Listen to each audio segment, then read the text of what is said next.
Welcome back to Exon classes. आज की video lecture में हम देखने वाले हैं about the transportation across the cell. जो ट्रांसपोर्टेशन है वो बेसिकली दो टाइप का होता है। One is known as active transportation and another one is known as passive transportation. अब हम देखते हैं कि इन दोनों ही ट्रांसपोर्टेशन के अंदर, ट्रांसपोर्टेशन मैकेनिज्म के अंदर क्या क्या डिफरेंसेस है।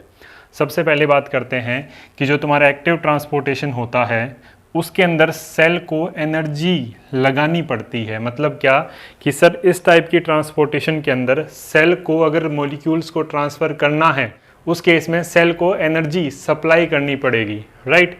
जबकि पैसिव के अंदर ऐसा कुछ नहीं होता है, पैसिव ट्रांसपोर्टेशन अपने आप हो जाता है, तो यहाँ पे किसी भी एनर्जी को लगाने की ज़रूरत नहीं होती है। नेक्स्ट डिफरेंस की तरफ बढ़ते हैं, that is active transportation occur against the concentration gradient. कि यहाँ पे अप हिल ट्रांसपोर्टेशन होगा। अप हिल ट्रांसपोर्टेशन होगा का मतलब क्या है कि नॉर्मली हम जानते हैं कि सॉल्यूशन बनता है सोल्यूट प्लस सॉल्वेंट से। जब किसी भी सॉल्यूशन के अंदर जब सोल्यूट का अमाउंट ज़्यादा होगा तो उसे हम क्या कह देंगे, उतना ही कंसंट्रेटेड कह देंगे सॉल्यूशन को। और जितना कम सोल्यूट होगा किसी भी सॉल्यूशन में तो उतना ही क्या हो जाएगा, वो डाइल्यूट हो जाएगा। तो मतलब क्या कि सर एक्टिव ट्रांसपोर्टेशन के अंदर सेल को एनर्जी लगानी पड़ेगी। क्यों? क्योंकि यहाँ पे अगेंस्ट द कंसंट्रेशन ग्रेडियंट चीज़ों का मूवमेंट करवा रहे हैं। That is from low concentration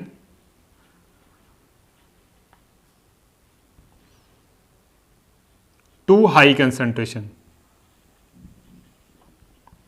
right. अगर मान लो सेल के बाहर जो चीज़ें हैं उनकी कंसंट्रेशन कम है लेकिन उसी चीज़ की सेल के अंदर कंसंट्रेशन ज़्यादा है, अगर फिर भी हम बाहर से उस चीज़ को सेल के अंदर ट्रांसपोर्ट करवाएंगे तो उस केस में हमें एनर्जी सप्लाई करनी पड़ेगी। और against the gradient, normal concentration gradient होता तो क्या होता कि हम ये जानते हैं कि हमेशा चीज़ों का मूवमेंट होता है from high concentration gradient to low concentration gradient, right. तो यहाँ पे क्या है कि हमें against the concentration gradient move करना है, तो इसलिए एनर्जी लगानी पड़ेगी। और जिस प्रोसेस में एनर्जी लगती है उसे हम क्या कहते हैं, एक्टिव ट्रांसपोर्टेशन कहते हैं। जबकि जो तुम्हारा पैसिव ट्रांसपोर्टेशन होगा वो होगा always along the concentration gradient, that is from high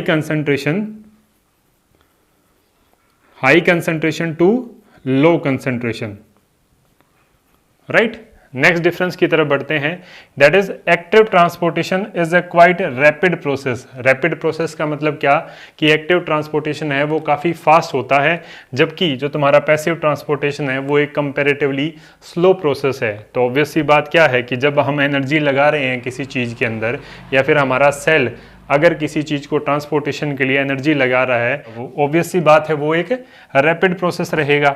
next difference की तरफ बढ़ते हैं, that is active transport occur in one directional, that is unidirectional होता है। एक्टिव ट्रांसपोर्टेशन हमेशा एक ही डायरेक्शन में होगा, that is from low concentration to the high concentration gradient।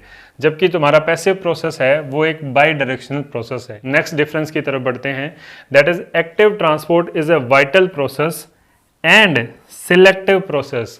Vital का मतलब होता है एक एसेंशियल प्रोसेस है, क्योंकि सेल को क्या करना पड़ेगा, अपने अंदर चीज़ों को लेना पड़ेगा एक्सटर्नल मीडियम से, ताकि वो क्या कर सके, उन चीज़ों को यूज़ करके अपनी एनर्जी रिक्वायरमेंट और जो भी अपने बेसिक प्रोसेसेस हैं वो आसानी से करवा सके।